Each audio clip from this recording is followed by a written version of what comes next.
மேற்கு தொடர்ச்சி மலைப்பகுதிகளில் பெய்து வரும் கனமழை காரணமாக காளிகேசம் பகுதியில் ஏற்பட்ட காட்டாற்று வெள்ளம் காளி கோவிலை சூழ்ந்துள்ளது. இதனால் ஆற்றில் குளிக்க வனத்துறை தடை விதித்துள்ளது. திருப்பரப்பு பகுதியில் அதிகபட்சமாக 18 சென்டிமீட்டர் மழை பெய்திருக்கிறது. கீரிப்பாறை பகுதியில் உள்ள ஆற்றில் இரு கரைகளை தொட்டவாறு காட்டாற்று வெள்ளம் கரைபுரண்டு ஓடுகிறது. கரையோரம் வசிக்கும் மக்கள் பாதுகாப்பாக இருக்க அறிவுறுத்தப்பட்டுள்ள நிலையில் தொடர் மழையால் ரப்பர் பால் வெட்டும் தொழில் பாதிக்கப்பட்டுள்ளது.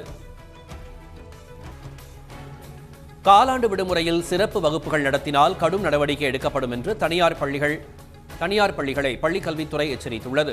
நாளை முதல் அக்டோபர் 5ஆம் தேதி வரை 9 நாட்கள் விடுமுறை விடப்பட உள்ள நிலையில் தனியார் பள்ளிகள் இயக்குநர் இதை தெரிவித்துள்ளார்.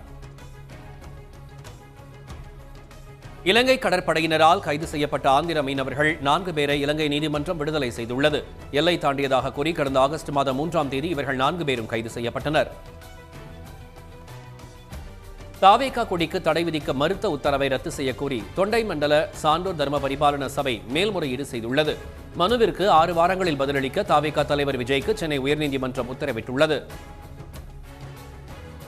நடிகர் ஜெய்சங்கர் வசித்த நுங்கம்பாக்கத்தில் உள்ள கல்லூரி பாதைக்கு ஜெய்சங்கர் சாலை என்றும், நாடக நடிகர் SV வெங்கடரமணன் வசித்த மந்தைவெளிப்பாக்கம் தெருவிற்கு SV வெங்கட்ரமணன் தெரு என்றும் புதிய பெயர் சூட்டப்பட்டுள்ளது. புதிய பெயர் பலகைகளை காணொலி வாயிலாக முதலமைச்சர் ஸ்டாலின் திறந்து வைத்தார்.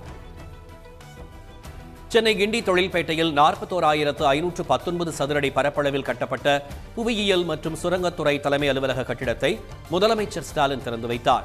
மீன்வளத்துறை, ஆவின், கால்நடை பல்கலைக்கழகம் ஆகியவற்றுக்கு தேர்வானவர்களுக்கு பணி நியமன ஆணைகளையும் அவர் வழங்கினார். மாநில காங்கிரஸ் தலைவர் செல்வ பெருந்தகையை அவதூறாக விமர்சித்த எடப்பாடி பழனிசாமிக்கு திமுக MP ஆர் ராசா கண்டனம் தெரிவித்துள்ளார். தலைவருக்கான எந்த பண்பும் இல்லாத பழனிசாமி நாளாந்தர பேச்சாளராக மாறி வருவதாக அவர் கூறினார். வைக்கம் போராட்டத்தின் போது பெரியார் சிறை வைக்கப்பட்டிருந்த ஆலப்புழா அருகே உள்ள ஆறுகுட்டியில் சுமார் 4 கோடி ரூபாயில் தமிழ்நாடு அரசு நினைவு மண்டபம் அமைக்கிறது. இதற்கான அடிக்கல் நாட்டு விழாவில் கேரள அமைச்சருடன் அமைச்சர் ஏவா வேலு, மு.பி. சாமிநாதன் ஆகியோரும் பங்கேற்றனர். தமிழ்நாட்டில் இன்றும் நாளையும் 7 முதல் 11 சென்டிமீட்டர் வரை கனமழைக்கு வாய்ப்புள்ளதால் வானிலை மையம் மஞ்சள் எச்சரிக்கை விடுத்துள்ளது.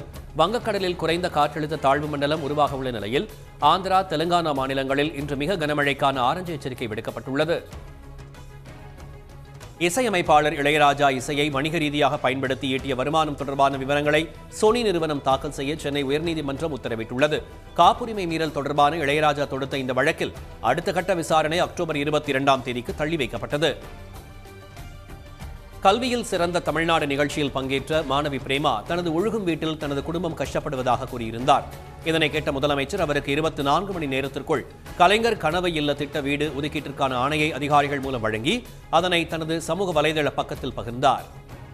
உடனுக்குடன் செய்திகளை தெரிந்து கொள்ள சன் நியூஸ் பெல் ஐகானை கிளிக் பண்ணுங்க.